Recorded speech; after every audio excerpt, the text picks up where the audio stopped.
Bueno, muy bien.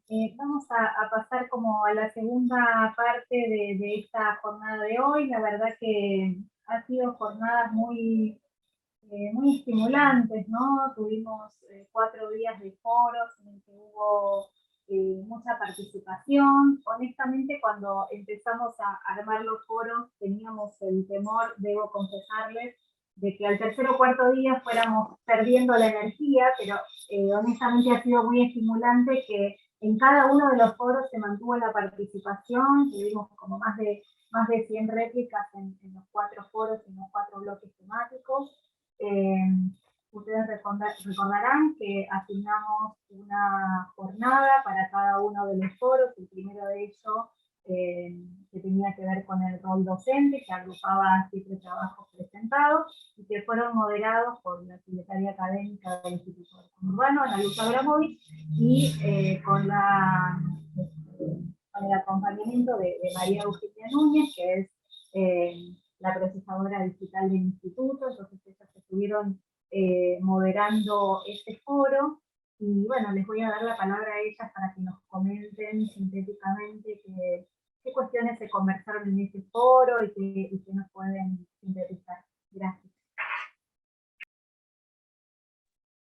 Buenos días a todas, todos, todes. Gracias, Natalia. Gracias a los compañeros de desarrollo estudiantil. Súper interesante la presentación y los intercambios y el trabajo que tenemos que seguir haciendo juntos. Bueno, quería tomar unos minutitos para compartir un poco la síntesis de algunas cosas que se dijeron. Obviamente no va a estar todo dicho en estos pocos minutos, y pedirles permiso para sumar a eso también algunas reflexiones personales e institucionales. Bueno, este era un foro sobre el rol docente, pero en realidad el Ateneo era sobre el rol docente, y eso quedó claro en los intercambios de los 4 foros. En ese sentido, vuelvo a celebrar el Ateneo, agradecer la organización y las participaciones de todos ustedes. Se dio, pienso, 2 cosas. Una es que tenemos que seguir haciendo estas cosas. En alguna época en la universidad había unas jornadas de docencia que se dejaron de hacer, pero que eran también súper estimulantes.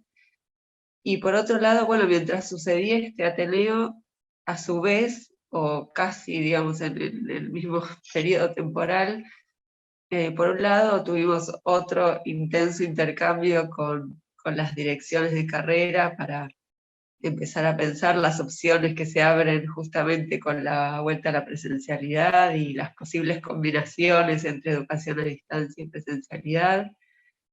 Y otro actor relevante, que es el gremio docente, también convocó a un encuentro para pensar en la virtualidad. Quiero decir, evidentemente estamos muchos, si no todos, movilizados con este tema, con lo que pasó y con lo que esto nos plantea a futuro. Y bueno, y estas eran un poco las preguntas con las que habíamos abierto el intercambio en el foro a partir de los comentarios.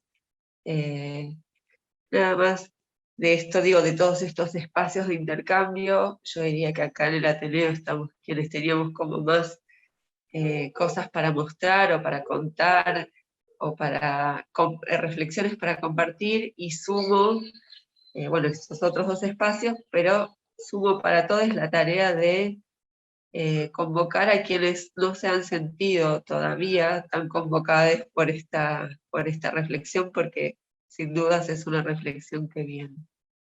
Decía que abrimos el foro con la pregunta de, bueno, ¿qué de lo hecho en esta virtualidad forzada, repentina, decían recién los compañeros, nos serviría a futuro?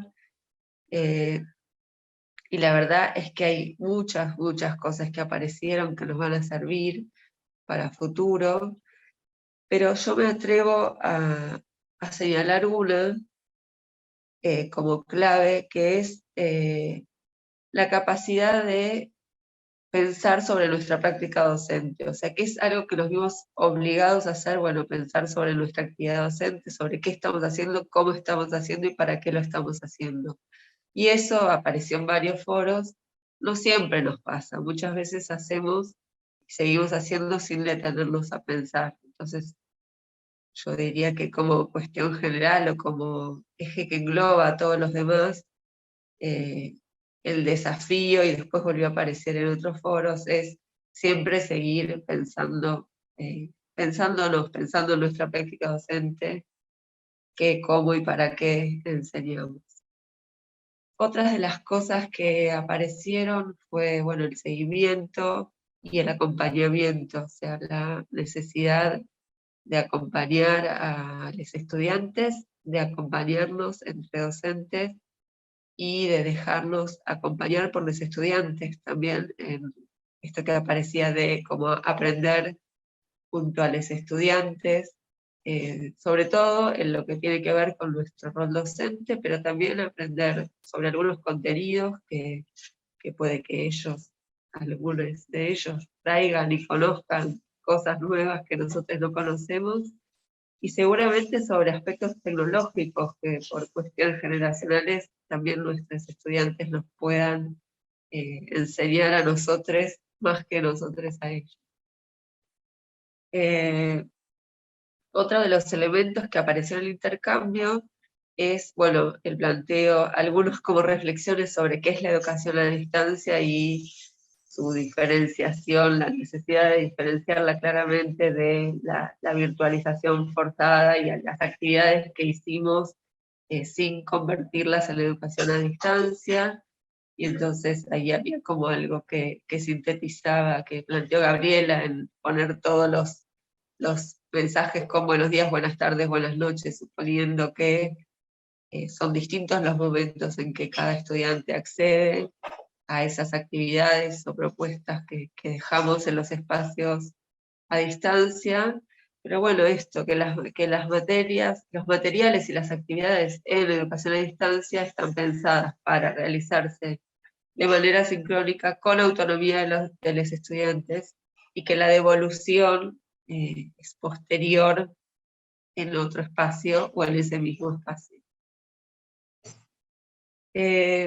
Hablaban mucho de, apareció, bueno, la nueva presencialidad, qué valijas de herramientas nos llevamos, como volvió a decir recién Roberto, está esta idea de las sinergias entre la educación a distancia y la presencialidad, de combinar lo mejor de cada una de estas dos modalidades. Y para esto, bueno, decía recién Roberto, probablemente para llevar elementos del aula virtual al aula presencial, si haga falta algunos equipamientos adicionales en la universidad, por lo menos en aquellas materias que ya saben que lo requieren. Capaz no vamos a tener todas las aulas con todos los equipamientos, pero podemos empezar a pensar algunas cuestiones puntuales. Y otra cuestión que aparecía respecto de mantener el aula virtual es pasar lo que tuvimos que hacer, pasar de que el aula virtual fuera un repositorio de textos, incluso de textos y videos, a que sea un espacio activo con propuestas de actividades para los estudiantes. Y entonces la idea, de ahí se derivaban dos cosas. Una es que el propio aula virtual siga siendo ese espacio donde se sigan haciendo cosas, y cosas que se hacen entre los espacios en los que nos vemos presencial, pero además que la presencialidad refuerce, poder preguntarle a cada uno si tiene dispositivos, si tiene conectividad, si puede, si sabe manejar el programita con el cual queremos que grabe un audio, un video, entonces ahí habría algo virtuoso. Y por otro lado, seguir pensando las aulas presenciales como espacios para hacer cosas. Esto que les pusimos a las aulas virtuales, ponérselos en todo lo posible a las aulas presenciales. Otra cuestión que aparecía es la necesidad de explicitar, que apareció en la pandemia y que aparecía en el intercambio, de explicitar los objetivos de las actividades, para qué las hacemos, qué nos estamos proponiendo, qué queremos que los estudiantes hagan. Y esa es también una cuestión importante a rescatar y mantener en la presencialidad, explicitar todo lo posible.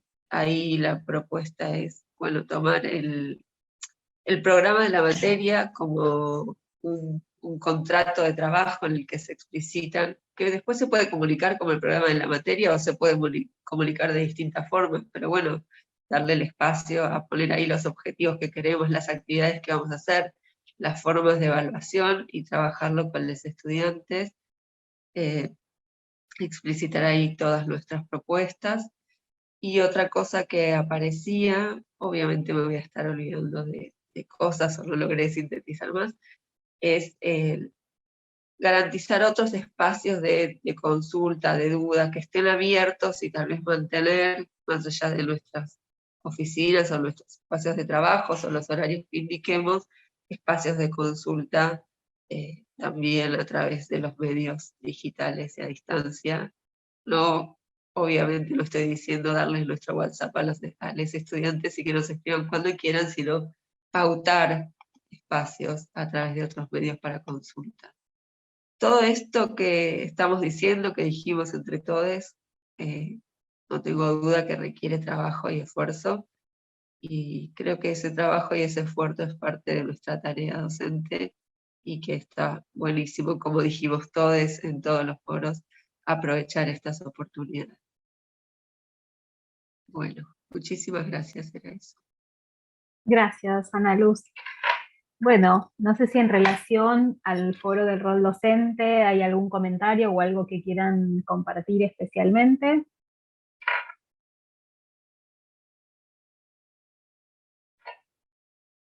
Bueno, les quiero contar que como síntesis con Milagros Langui, que forma parte del equipo del CIED, se elaboraron algunos mapas de palabras. Ahí ya, bueno, rápidamente Mili está ahí compartiéndonos. Y en relación a cada uno de los foros se planteó un mapeo de palabras. Si querés comentar brevemente, Mili, cómo se hizo. Y recupera un poco las palabras de este primer foro. Hola, ¿qué tal? ¿Cómo están? Buenos días. Bueno, lo que hicimos fue recuperar todo el intercambio que construyeron, en este caso en el hilo vinculado con el rol docente, y aparecieron palabras que mientras Ana Luz estaba hablando me sonaban porque justamente aparecen aquí en la nube de palabras. Así que lo que hicimos fue justamente tomar aquellos aspectos destacados y que nos permiten como tener ahí un mapa de lo que fueron discutiendo, aportando e intercambiando.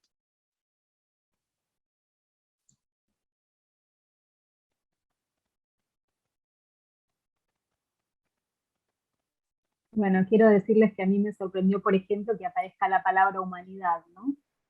Transitando todos estos periodos, la palabra humanidad, digo, todas las demás parecieran, ¿no? Presencialidad, conectividad, aprendizaje, sincronicidad, ¿no? Pero hay algunas, escuchar, ¿no? Reaprender, algunas palabras que seguramente nos van a resonar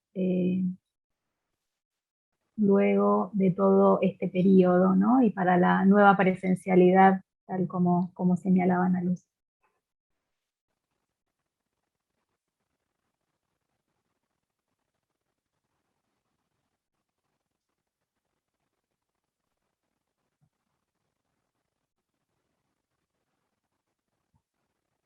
Bueno, muchas gracias, Mili, también por compartirnos la pantalla. Bueno, gracias también a Ana Luz y a Eugenia por esa síntesis.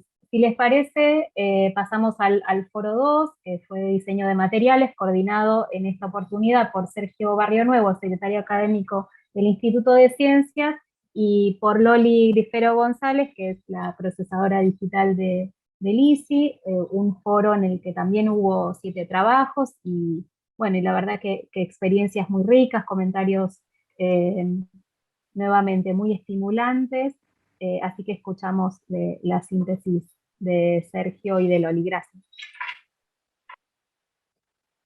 Buen día a todos.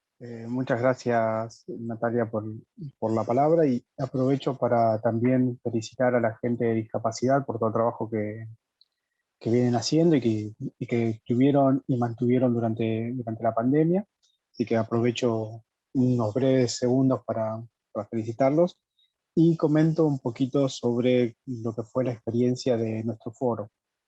En primer lugar, nosotros tuvimos un foro orientado, como bien decía Natalia, al diseño de materiales, pero como también dijo muy bien Ana Luz, todo todo el Ateneo giró en torno al rol docente. Entonces, el foro que nosotros coordinamos era un foro que se concentraba en el diseño de materiales, pero pensando o proponiendo pensar a partir de allí el rol docente en el diseño de materiales.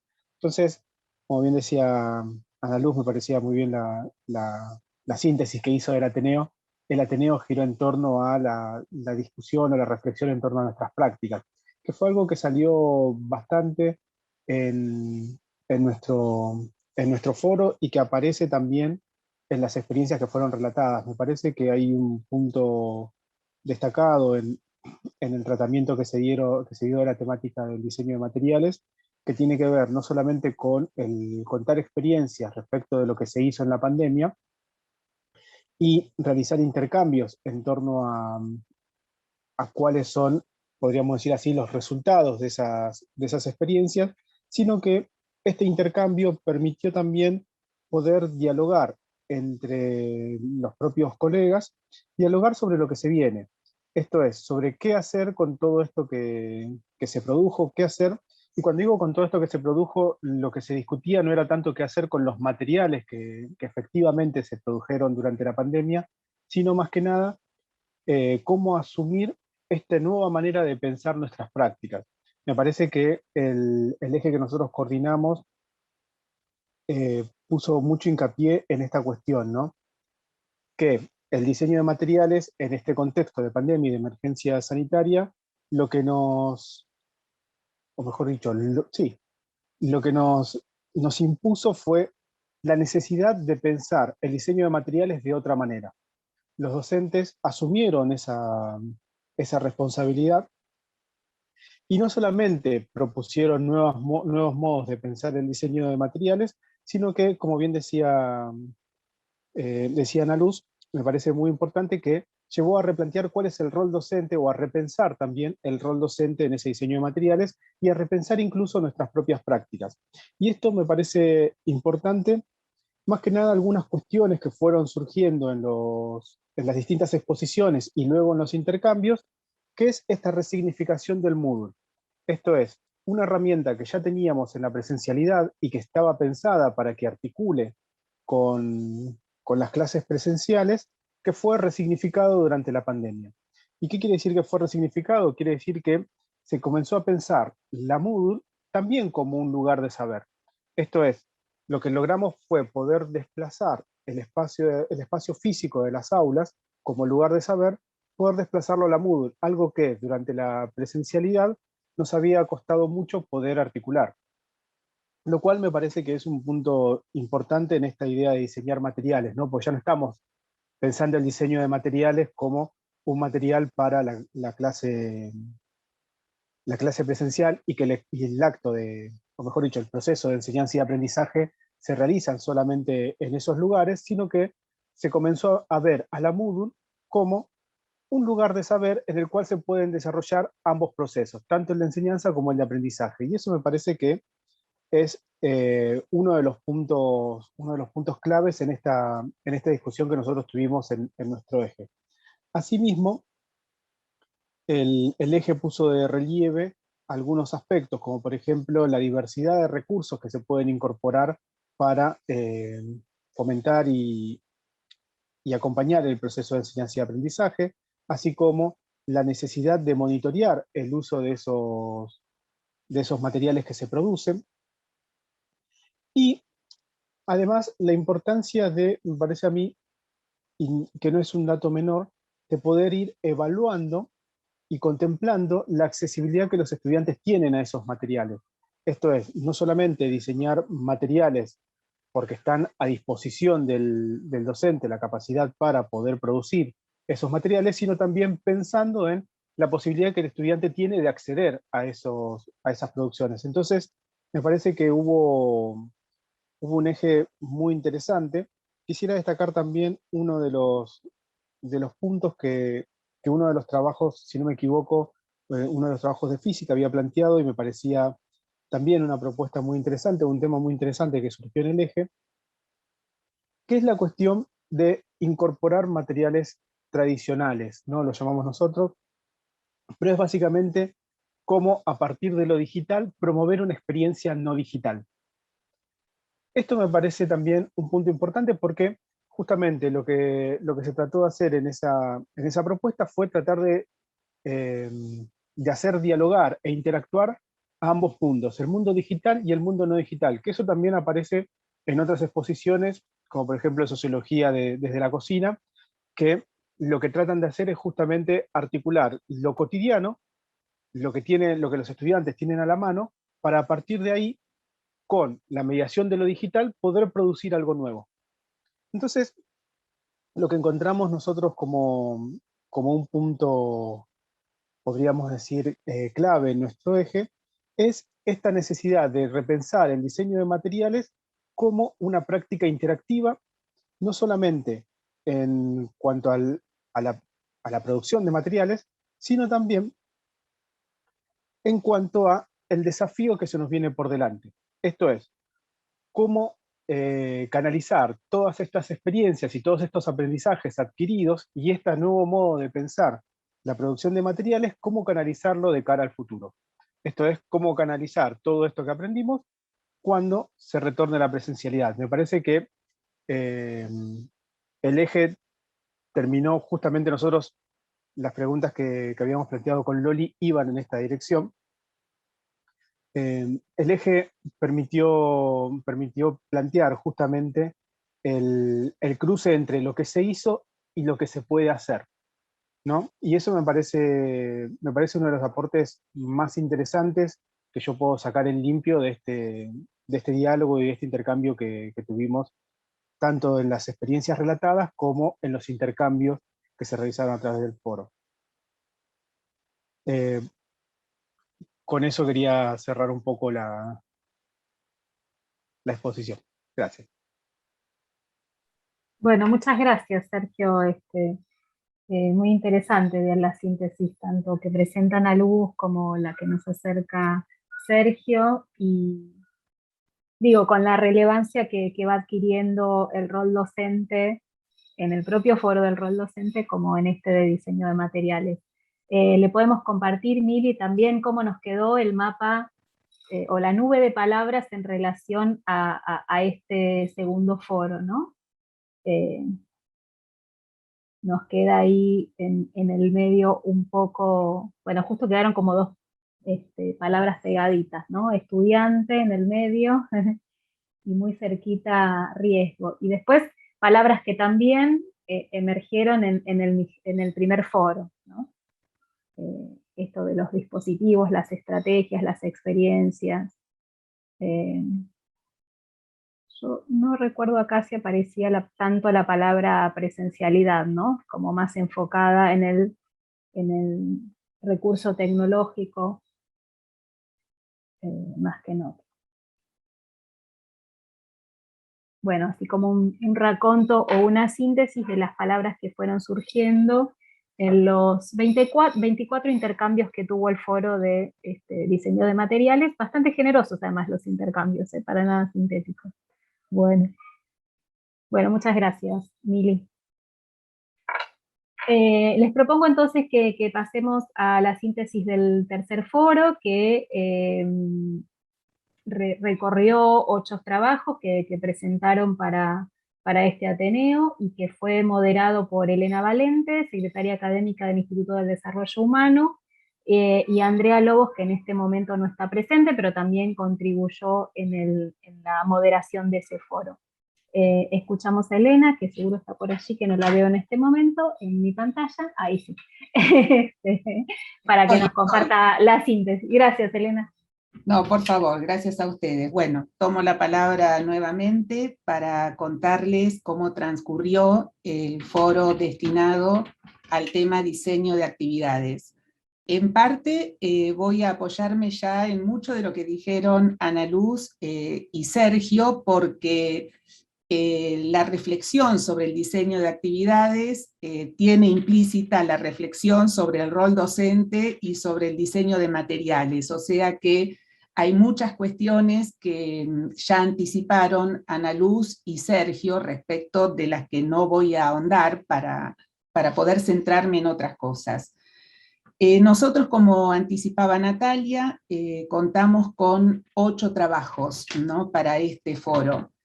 Y cuando analizamos las propuestas que habían presentado, nos encontramos con actividades que se centraban en el uso de simuladores, de transmisiones sincrónicas, de aplicaciones que permiten que los y las estudiantes tengan un rol activo en sus aprendizajes, muchas veces también en el contexto de aulas conectadas. Encontramos que en todas esas experiencias había una profunda reflexión sobre la propia práctica,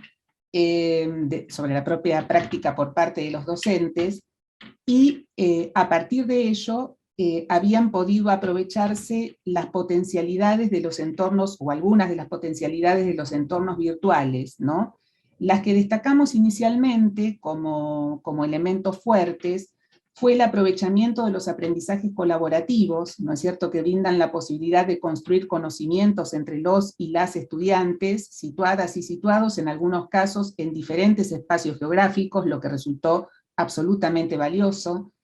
El uso de narrativas multimodales, debido a que los espacios virtuales permiten trabajar con la escritura lineal, pero también dan la posibilidad de incorporar otros recursos como audio, fotografías, videos, hipertextos que favorecen los procesos de aprendizaje para los estudiantes y de enseñanza para los docentes.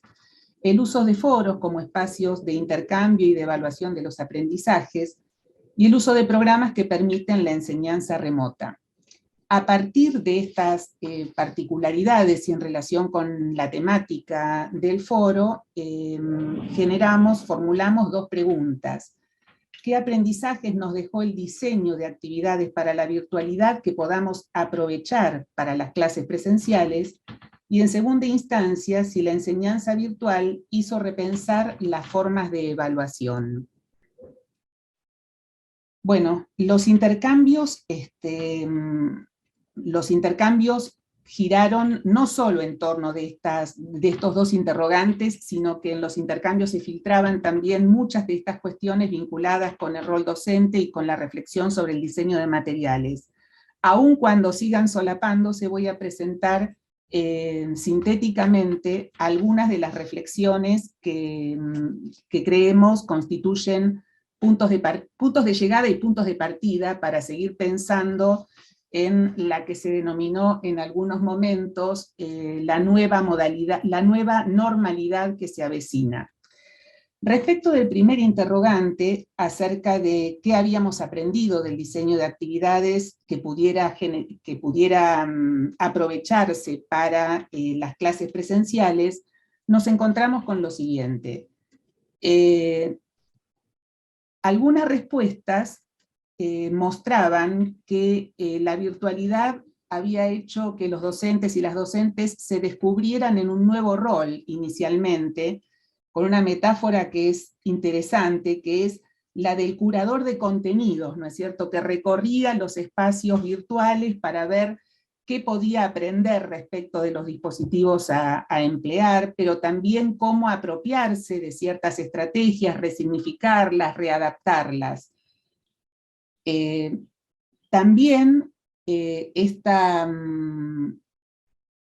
el diseño de actividades muy fuertemente vinculado con el diseño de materiales permitió que los docentes desafiaran el rol que tradicionalmente tenían y se animaran o asumieran el desafío de generar, por ejemplo, propuestas totalmente asincrónicas, lo que obligó a pensar una materia, una asignatura, un taller de una manera totalmente distinta. ¿Qué más dijeron respecto de del aprendizaje que había generado el diseño de actividades en la virtualidad? Bueno, que esta necesidad había generado un diálogo fluido con equipos que trascendían los equipos docentes, ¿no? Porque había que además trabajar con el personal no docente, por ejemplo, encargado de las redes institucionales, y esto mejoró la revisión de las propias propuestas, mejoró o favoreció la realización de los ajustes que fueran necesarios. Y también el diseño de actividades nos permitió salirnos de los límites del aula institucional y ponernos en contacto con otras instituciones, con otros equipos docentes dentro de la misma universidad. Respecto del segundo interrogante acerca de si la enseñanza virtual hizo repensar las formas de evaluación, voy a mencionar 4 que son ideas muy fuertes y que aparecieron recurrentemente. En primer lugar, en el contexto de virtualización obligada se formularon nuevas consignas de evaluación y esa tarea hizo aún más evidentes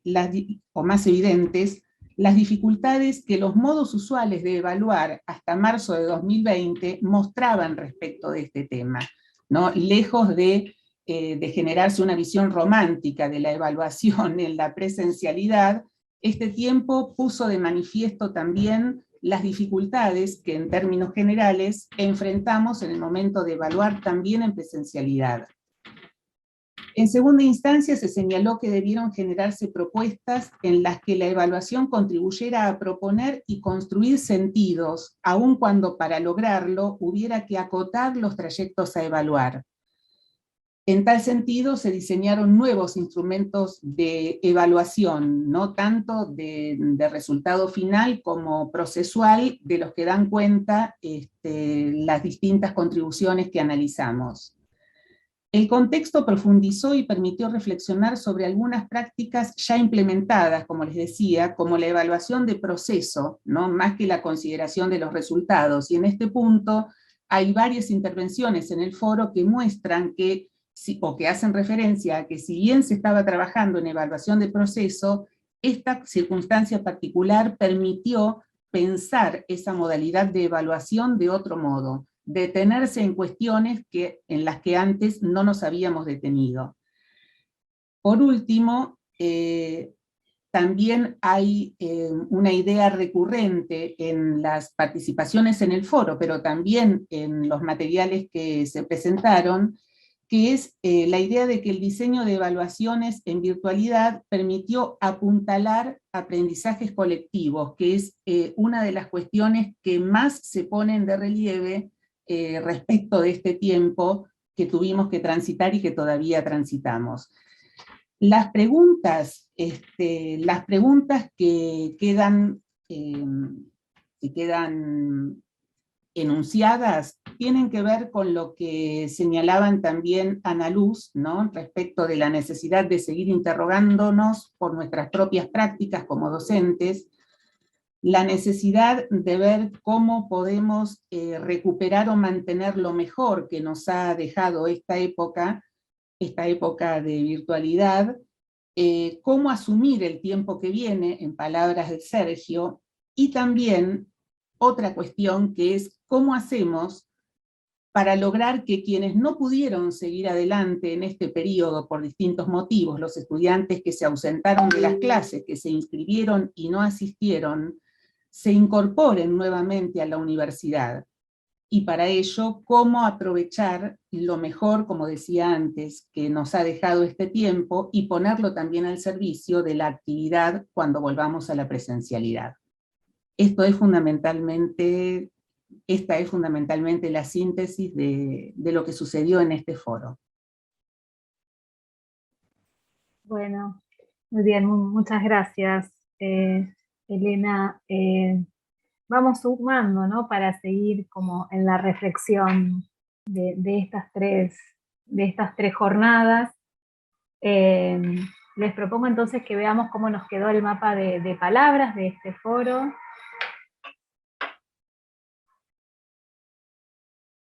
Bueno, fíjense que hay algunos términos que se repiten, pero sin embargo aquí toma como más centralidad esto de el aprendizaje, la práctica, diversificar, escritura, ¿no? Estas palabras que aparecen en letras más grandes, que surgieron de los propios debates en el foro de diseños de actividades. Y cómo estas actividades no solo resignificaron el trabajo del docente, sino también el de los estudiantes, ¿no? Con un aprendizaje que indudablemente ha sido y es colectivo.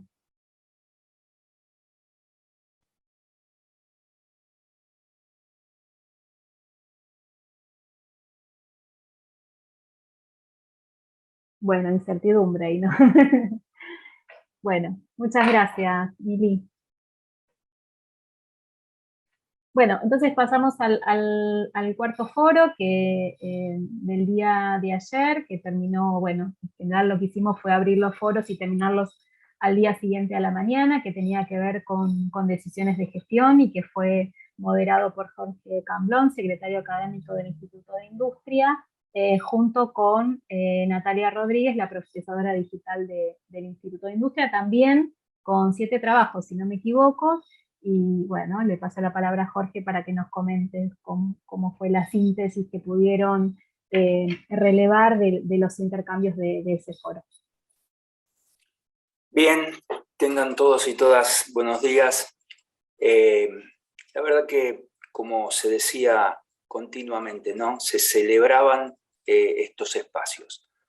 Y si hay algo que tiene de característica Natalia, nuestra secretaria académica, es el propiciar estos espacios. Heredé del Instituto de Industria de su gestión la jornada docente que se hace habitualmente y no la hemos interrumpido en la pandemia.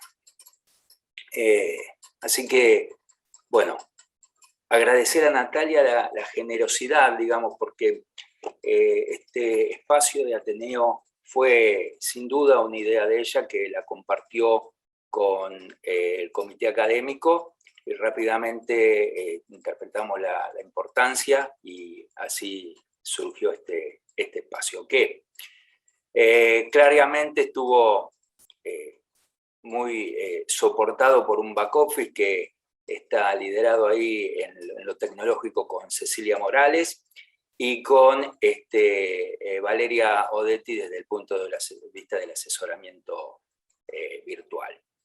Me toca trabajar a mí con Natalia Rodríguez, ya hace 2 años que prácticamente estamos trabajando en lo virtual y como se suele decir en la presencialidad trabajamos codo a codo, bueno ahora será mouse a mouse, y trabajamos para poder llevar adelante este espacio. Así que, bueno, se agradecen a todas y cada una de las personas. Yendo concretamente al proceso decisorio, ¿no es cierto? Este espacio se llama Decisiones de Gestión. Bueno, claramente no eran todas decisiones de gestión, pero sí procesos decisorios que tuvimos que tomar ante el problema que prácticamente de un día para el otro nos sorprendió. O sea, un problema justamente es algo que nos sucede y nos aparta de algo que teníamos planificado, ¿no es cierto? Y esto generó alternativas. Bueno, hay una alternativa que no tuvimos que evaluar. Estamos viviendo lo que en industria decimos 4.0, y no había básicamente muchas alternativas por elaborar y a Dios gracias que teníamos la virtualidad y esto nos permitió una continuidad en el proceso de educación. Pero a partir de allí sí vinieron muchas decisiones que se vieron reflejadas en los trabajos y en el foro. Decisiones que partieron, en primer lugar, asincrónico o sincrónico, ¿no es cierto? Entonces, algunos trabajos que han presentado decían, bueno, para esto necesitábamos datos, necesitábamos información. Y cuando hacen el relevamiento, entienden que había muchas dificultades tecnológicas en los estudiantes y las estudiantes, en las familias, ni hablar del trabajo que hizo la escuela secundaria, que relevó uno por uno cada una de sus estudiantes y sus estudiantes a nivel personal y a nivel familiar, para decir cómo hacemos para llevar adelante la continuidad pedagógica. Y ahí surge, ¿no es cierto?, que, bueno, la dificultad técnica de muchas familias decían, bueno, hay que llevarlo adelante de manera sincrónica. Entonces, toman esa decisión y en el proceso se dan cuenta que las chicas, los chicos necesitaban otra cosa, necesitaban un acompañamiento, ¿sí?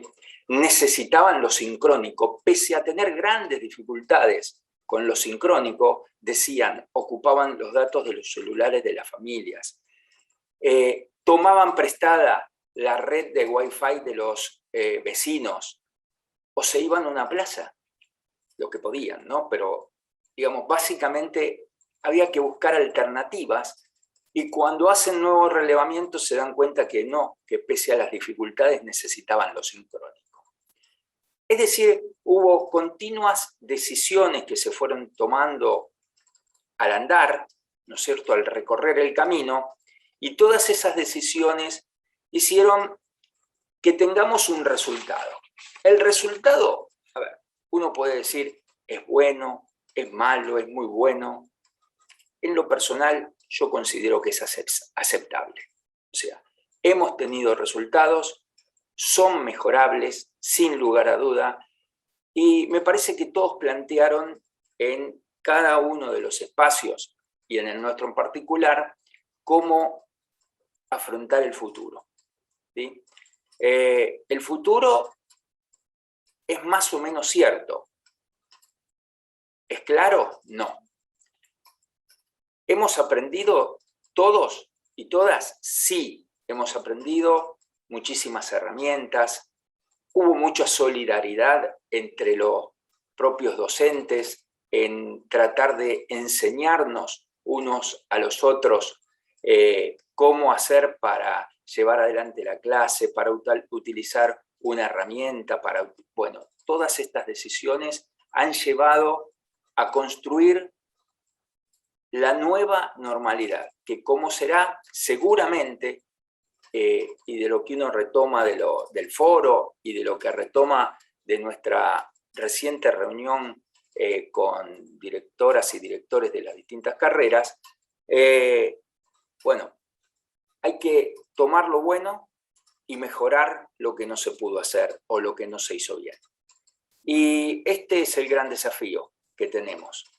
La próxima decisión está en cómo encarar nuestro próximo año, que creo que estamos todas y todos muy ansiosos en comenzarlo, en comenzar la nueva normalidad, llena de incertidumbres también, pero seguramente con la mochila de todos los docentes, con muchas más herramientas, y los estudiantes y las estudiantes también, muy dotados de herramientas, de facilidades de comprensión, de, como se dijo, o también mencioné yo en algún momento, de empezar a dialogar y presentarnos en foros que al principio, bueno, en nuestras primeras clases, por ahí en las últimas también, porque ya empezamos a estar todos y todas un poco cansados de esas clases virtuales donde estaba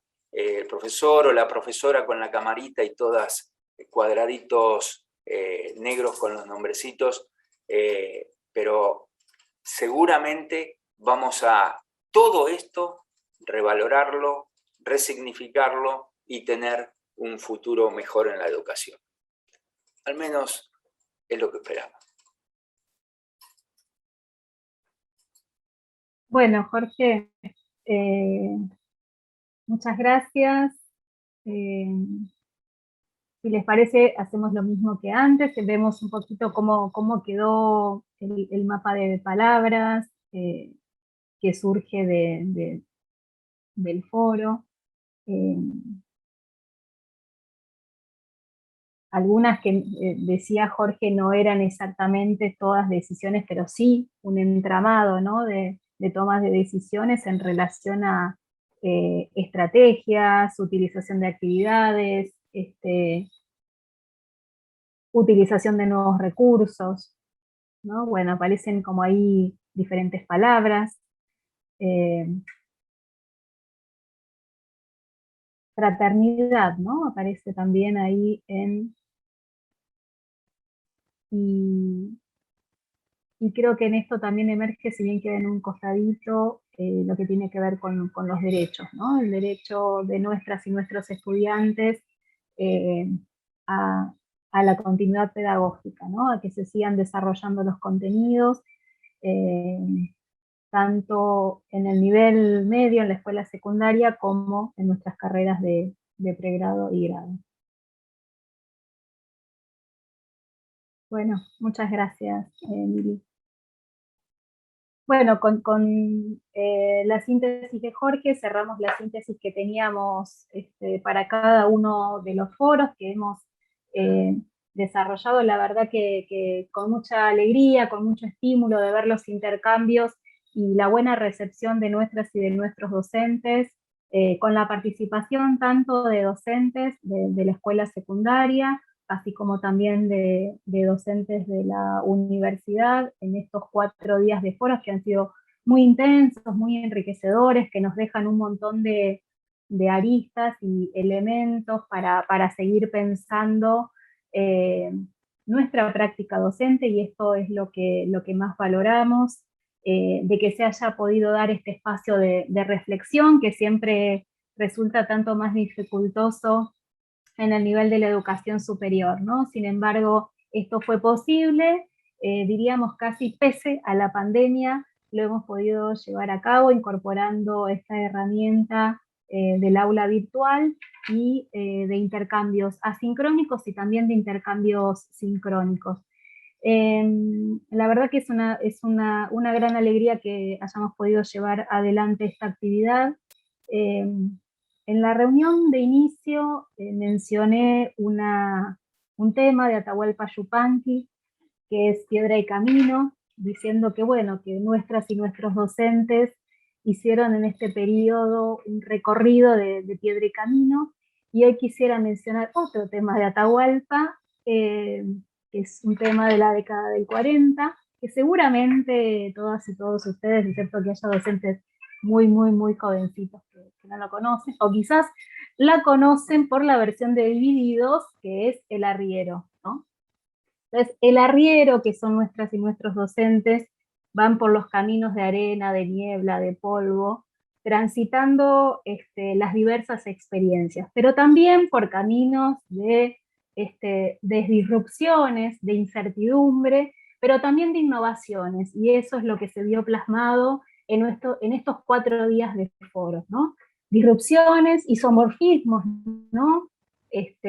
Seguir con las mismas prácticas de siempre, pero también muchas innovaciones que aparecieron en producciones de materiales, en producciones de actividades, en la resignificación del rol docente y también en los diferentes desafíos que se le presentaron para encarar este último año y medio, ¿no?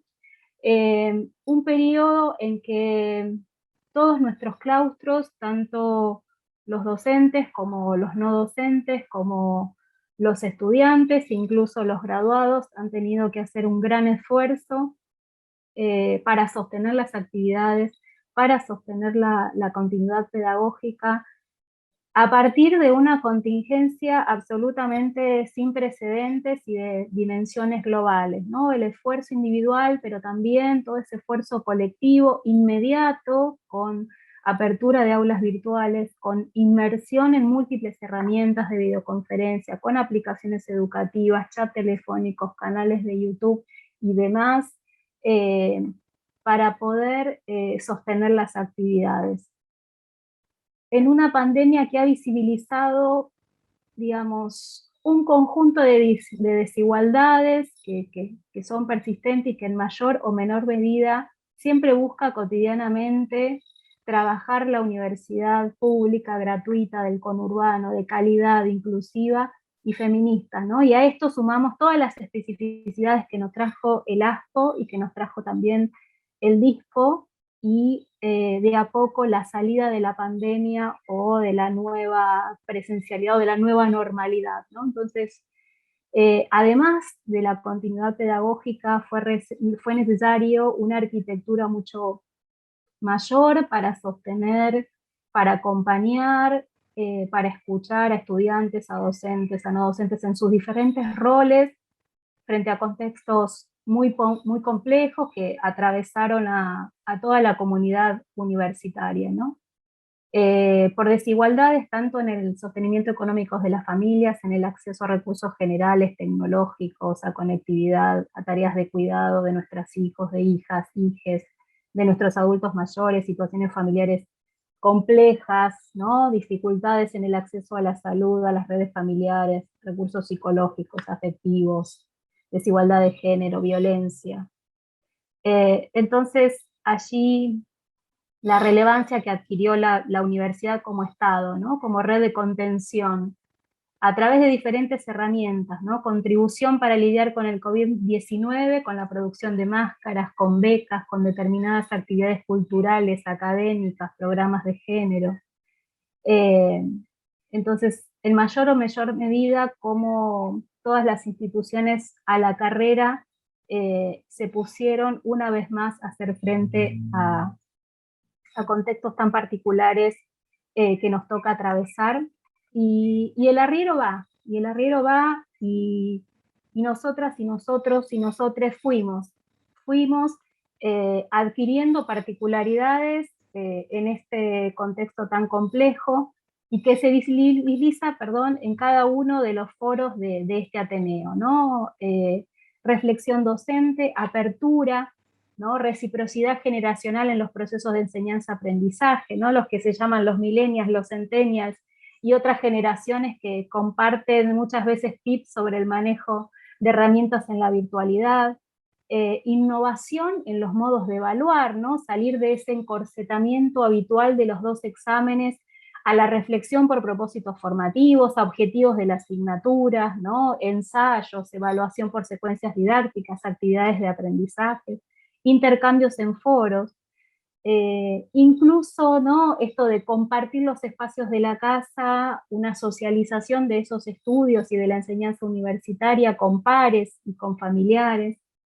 Herramientas sociales, ¿no? que nuestras y nuestros estudiantes utilizan para distraerse, fueron reutilizados para la práctica educativa, ¿no? Como el Facebook, el Instagram y demás, muchas veces se transformaron en una herramienta de desarrollo de actividades en las clases. Entonces, cada una de estas herramientas se fueron desplegando, han aparecido alternativas, han aparecido nuevas orientaciones y nuevas modalidades para el desarrollo de nuestras actividades, revalorizando y repensando nuestro rol docente.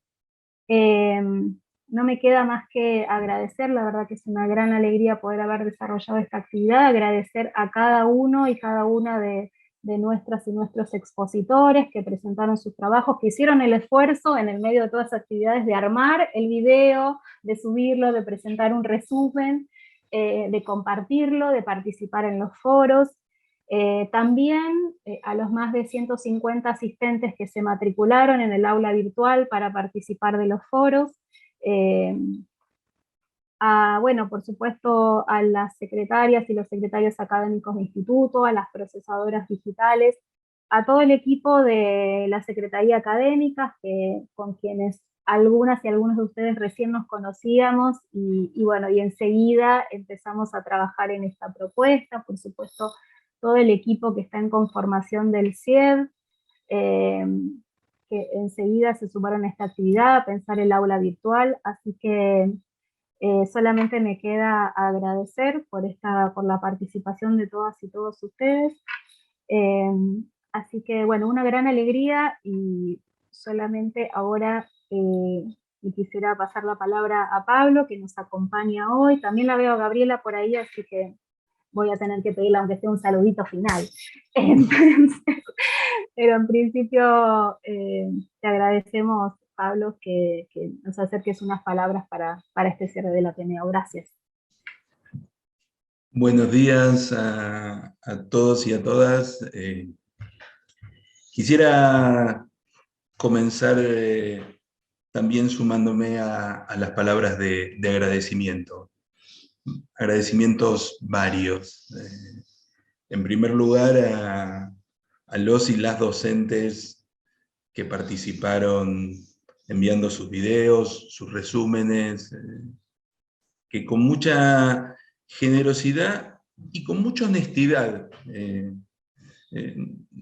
Los docentes estamos acostumbrados a presentarnos en congresos, en jornadas. En general participamos en esos espacios desde un lugar de saber.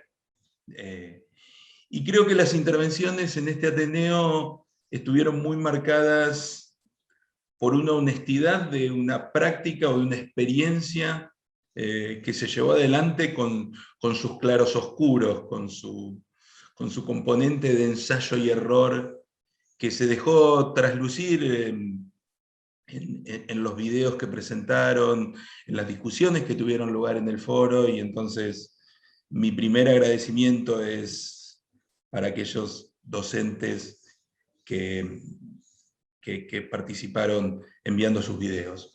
Un segundo agradecimiento es para las 4 secretarias académicas de los institutos y las procesadoras digitales que se encargaron de coordinar cada uno de los ejes del Ateneo. Me parece que llevaron adelante la discusión y nos propusieron ahora al final un cierre y un balance de recuperación de lo discutido, que supuso un trabajo adicional entre sus muchas otras actividades, y quiero agradecérselos.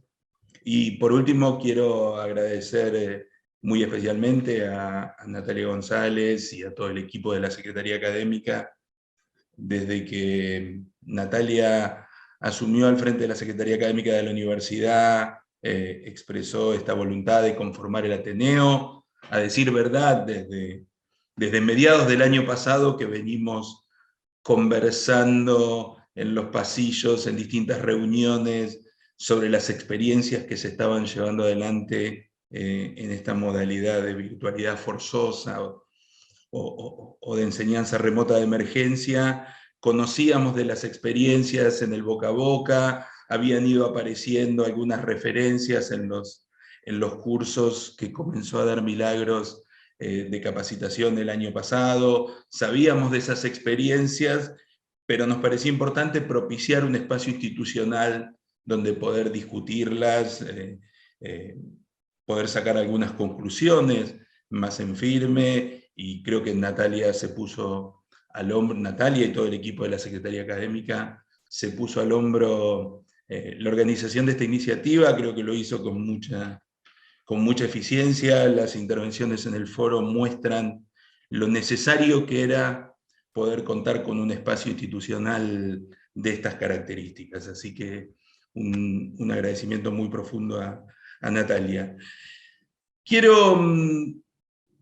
Les pido una cierta licencia que me permitan, dado que puedo apoyarme en el muy buen balance y resumen que hicieron de cada uno de los 4 ejes, en donde creo que está bien sintetizado todo el trabajo del Ateneo. Les pido que me concedan una licencia que quizás deje entrever un poco mi deformación profesional. Y es que me permitan por un momento pensar lo ocurrido durante la pandemia con la educación como si fuera una suerte de experimento sociológico. Probablemente muchos y muchas de ustedes sepan que allá por las décadas del 50 y del 60 del siglo pasado, los sociólogos realizaban experimentos con personas. Luego dejó de hacerse por motivos morales y éticos que ustedes pueden imaginar, Pero la sociología siguió añorando esos experimentos y siguió buscando la posibilidad de recrear esas situaciones experimentales. Y yo pensaba que lo que nos ocurrió con la suspensión de actividades presenciales durante la pandemia fue para las instituciones educativas una suerte de experimento. Creo que coincidirán conmigo si señalo esta idea según la cual las instituciones educativas tienden a tener una suerte de inercia en el modo en el que reproducen ciertas prácticas, en esa tensión entre lo instituido y lo instituyente, o en esa tensión entre una reproducción de prácticas o una generación de prácticas novedosas. Creo que coincidirán conmigo en que las instituciones educativas suelen estar siempre más cerca del primer polo que del segundo, y lo digo sin ningún tipo de connotación valorativa. Las instituciones educativas incorporan innovaciones, se van transformando a lo largo del tiempo, pero esas innovaciones sedimentan y maduran a lo largo de procesos más largos. Y creo que también coincidirán conmigo en que esas instituciones educativas desde hace siglos vienen organizando sus actividades sobre una suerte de encuentro presencial en el mismo espacio físico, en el mismo aula, entre quien quiere enseñar y quien quiere aprender. Y lo que nos ocurrió en marzo del año pasado fue que, de buenas a primeras, a poco de iniciar el semestre de clases, porque la verdad que quien diseñó este experimento poseía una cierta crueldad, dejó que se transcurrieran los primeros días del semestre y después, de buenas a primeras, se suspendieron las actividades presenciales. Como si dijera, a ver qué hacen estas personas que quieren enseñar y estas personas que quieren aprender, si de un día para el otro interrumpo la posibilidad de encontrarse en el aula. Y creo que ese experimento nos muestra algunas cosas. Una primera que no quisiera soslayar es que, a pesar de la interrupción abrupta de la presencialidad, nunca se dudó de la posibilidad de continuar con la actividad formativa. Por lo menos, si uno mira lo ocurrido en el nivel universitario, desde el primer momento se aceptó que se iban a buscar las formas, pero ni siquiera se barajó la posibilidad de interrumpir los procesos formativos. Y esto que ocurrió con todo el sistema universitario no iba de suyo, porque cualquiera podría haber dicho, bueno, frente a una situación dramática como la que atravesábamos en el país, por la emergencia sanitaria, se podría haber resuelto suspender las actividades formativas por parte de las instituciones o por parte de las personas. Y yo quiero decir, no me parece un dato menor que la suspensión de las actividades presenciales no haya implicado una reducción sustantiva en la matrícula universitaria. Sabemos, porque lo sabemos, que hay algunas personas que dejaron de cursar, así como sabemos que hay otras personas que no estaban cursando que decidieron volver a cursar. Cuando uno mira los números agregados, lo que se encuentra es que la matrícula no se redujo a pesar de que de un día para el otro se pasó de cursar presencial a cursar virtual. Y ese me parece que es un dato que, insisto, no iba de suyo. Uno podría haber imaginado otros devenires, y sin embargo, la voluntad de algunos de enseñar y la voluntad de otros y otras de aprender se mantuvo. Un segundo aspecto que quisiera destacar es el rápido proceso de aprendizaje que se produjo en esos primeros meses de suspensión de la presencialidad. esas primeras semanas de marzo del año pasado, en las cuales oscilábamos entre una voracidad por salir a aprender y encontrar medios tecnológicos de comunicarnos con nuestros estudiantes, desde la utilización de los vivos de Instagram hasta salir a aprender las particularidades del Meet, del Zoom, del BBB. Todos tuvimos que empezar a encontrar las vías alternativas para reconstruir ese vínculo y esa comunicación con nuestros estudiantes que se había visto interrumpida.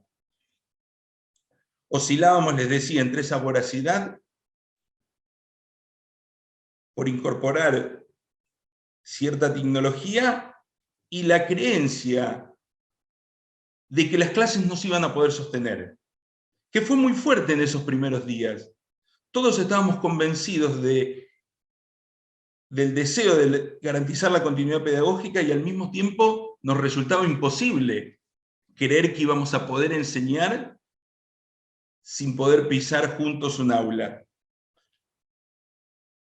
Y en esos primeros meses, rápidamente fuimos aprendiendo otros modos de contactarnos con los estudiantes, otros modos de enseñar, otros modos de evaluar que apenas unas semanas antes nos parecían imposibles. Y fuimos pasando durante el año 2020 de creer, como creían los docentes de una de las materias iniciales, que no se podían tomar examen final en la virtualidad, a constatar que si se tomaba examen final virtual, se terminaban presentando una proporción de estudiantes mayor que la que se presentaba en la presencialidad. Digo esto porque estos 4 semestres en los que fuimos desplegando iniciativas, fuimos también cambiando de pareceres, fuimos todos y todas descubriendo alternativas y nuevas formas a través de un ensayo y error, descubriendo que algunas funcionaban y otras no. Se puso en juego una creatividad de los y las docentes que por lo menos a mí no deja de sorprenderme y de maravillarme. Porque tengo la sensación de que esa interrupción de la presencialidad habilitó nuevas formas de pensar que antes estaban clausuradas. Y este es otro de los puntos que quería señalar, porque me parece que la pandemia trajo aparejada un aumento de la reflexividad sobre nuestras prácticas docentes. No tanto sobre el para qué o sobre el qué enseñamos, sino más bien sobre cómo enseñamos. Y permítame decirlo, decir que se reinstaló la pregunta sobre cómo enseñamos puede parecer un completo dislate en una universidad como la UNS, que tiene áreas completas que se vienen dedicando desde hace tiempo al preguntarse cómo enseñamos la disciplina. La veía por ahí a Mabel decir que ahora nos preguntamos con la pandemia cómo enseñamos puede parecer un dislate. Lo que quiero decir es que esa pregunta, que antes era específica de algunas áreas que hacían del cómo se enseña su eje central, no era en absoluto una pregunta que recorriera al conjunto o a la mayoría de las áreas de la universidad. Y lo que la pandemia hizo es que cualquiera sea la materia que uno enseña, ahora reaparezca la reflexividad sobre nuestra práctica docente. A veces, para traer preguntas que uno podría decir, ¿por qué no estaban presentes antes?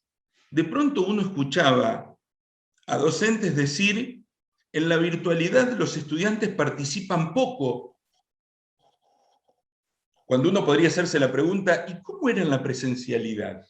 Pero de pronto, ese experimento sociológico habilitó a que las preguntas emergieran y ocuparan un lugar central.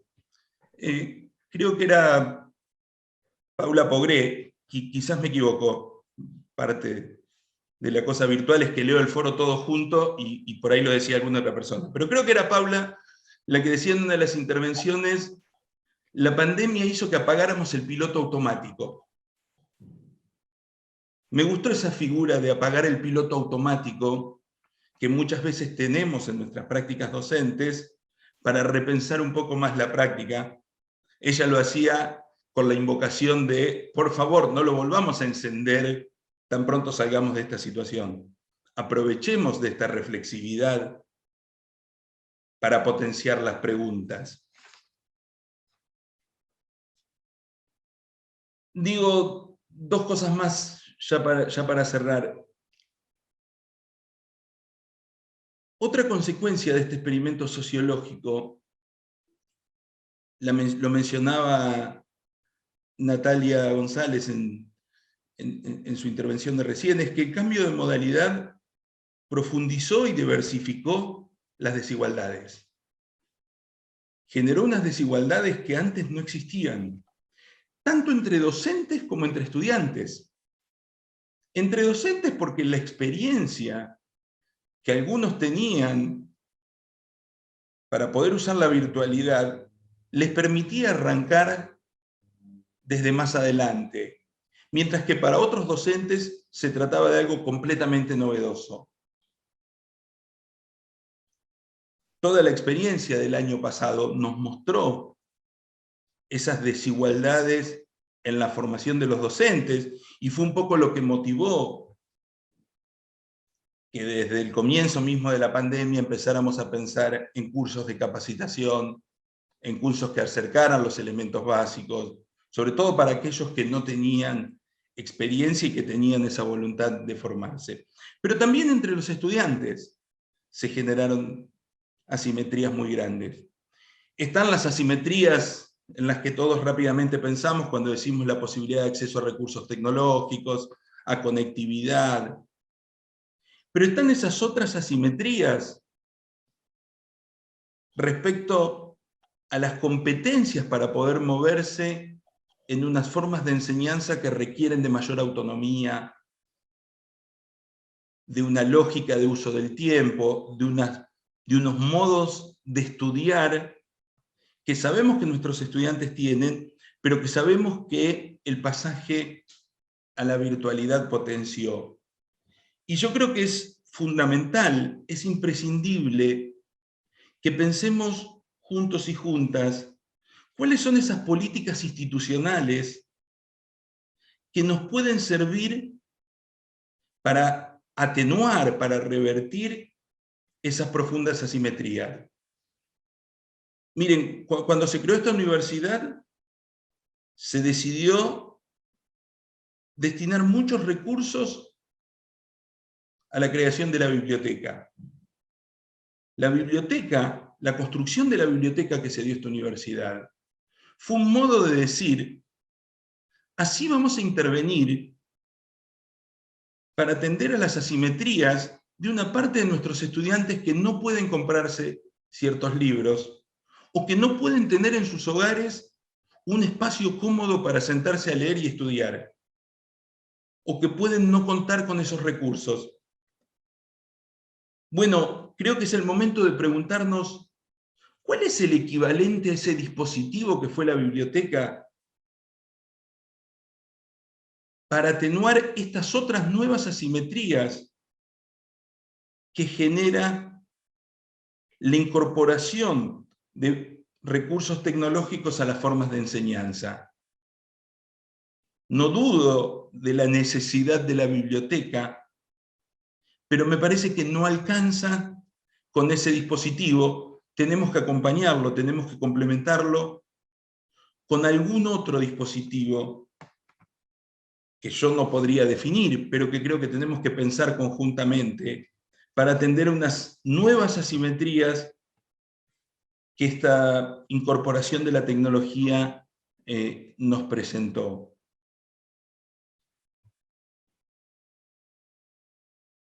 Hay acá un conjunto de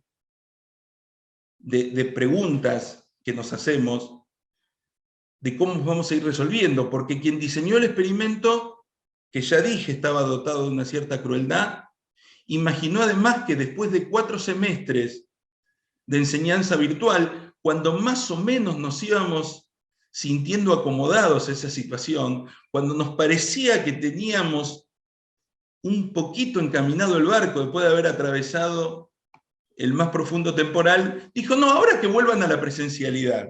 Confiamos en el 2022 en estar pudiendo volver a una presencialidad mucho más plena. Y claro, y ahí se abren otros nuevos desafíos que tendremos que pensar, porque sabemos bien que no puede ser la presencialidad de antes de la pandemia, y ahí están, como bien lo señalaban en el resumen de las discusiones en los distintos ejes, las preguntas de qué vamos a incorporar de lo que aprendimos en la virtualidad a esta nueva forma de enseñanza. Creo que el experimento todavía está abierto. Solo cierro diciendo que las respuestas a cómo vamos a encarar eso solo pueden surgir de una construcción colectiva. No pueden salir de ningún otro lado, y por eso, así como durante el año pasado celebré la vitalidad de esta institución y la vitalidad de sus docentes que salieron a encontrar respuestas creativas en un momento tan difícil, también confío en la vitalidad de esta institución que, como señalaba Ana Luz, ya está generando esos espacios colectivos de discusión. Este Ateneo es un ejemplo, la reunión que tuvimos días atrás con los directores de carrera es otro ejemplo, la convocatoria del propio gremio a pensar algunas de estas cuestiones es otro ejemplo, y sé que en muchísimos otros lugares, en las propias áreas de investigación y docencia, en el propio comité de formación, en muchos otros lugares se está discutiendo. Confío en que esa discusión colectiva puede ir encontrando las soluciones para que salgamos de esta experiencia mucho más fortalecidos y pudiendo enseñar de mejor manera. Nada más y muchísimas gracias. Bueno, muchas gracias, Pablo, muchas gracias a todos. Gabriela, no te habíamos comprometido, pero si nos querés decir un chau, aunque sea, y ya coronamos el cierre de este Ateneo que tantas alegrías nos trajo. No preparé nada para hoy. Por eso te decimos un chau nomás. Así que sí, solo bueno, para despedirme, ya que tengo este lugar, solo quería decir, mientras escuchaba las conclusiones, y recién a Pablo pensaba que luego de este tiempito que estuve un poco alejada de la universidad, cumpliendo funciones en otro lugar, tomar distancia me permite desnaturalizar algunas cosas que pasan en la UMS, y que me doy cuenta que solo pasan en la UMS. Y que a veces cuando no tomamos distancia dejamos de ver y de valorar. Y una de estas es que no debe dejar de llamarnos la atención que en un evento como este, un Ateneo sobre prácticas docentes, un intercambio orientado por la pregunta acerca de cómo formamos a nuestros profesionales, estemos casi todas las autoridades de la universidad. Creo que en ninguna otra universidad, en un evento que se trate de la enseñanza, que se trate de la formación, estaría la rectora, el vicerrector, el decano del Instituto de Industria, la decana del Instituto del Desarrollo Humano, todos y todas las secretarias académicas de los institutos y el rectorado, más por supuesto docentes, investigadores, investigadoras, docentes, compartiendo acá sus experiencias. Creo que realmente esto es una particularidad de la UMS, que de lo que habla es de la centralidad que le damos en esta universidad a una función habitualmente jerarquizada en la vida académica, en relación con otras funciones que llevamos adelante en la vida académica, como es la formación y como es la docencia.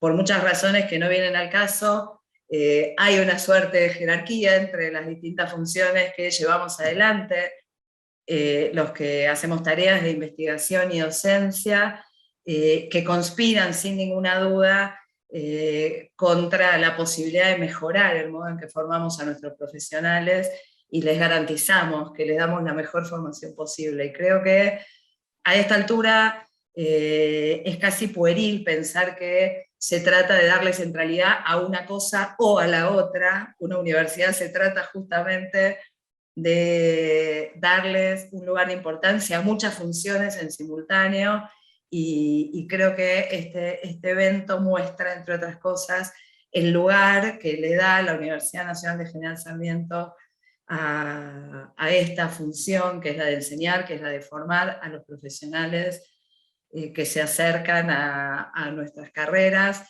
Así que valoro particularmente este evento, que estemos acá compartiendo estas conclusiones, y no tengo dudas que esta universidad va a poder seguir pensando para adelante, como siempre, de maneras interesantes e innovadoras, el modo en que llevamos adelante nuestras funciones y nuestra función social central. Así que muchas gracias por la participación y por el espacio. Bueno, muchas gracias, Gabriela.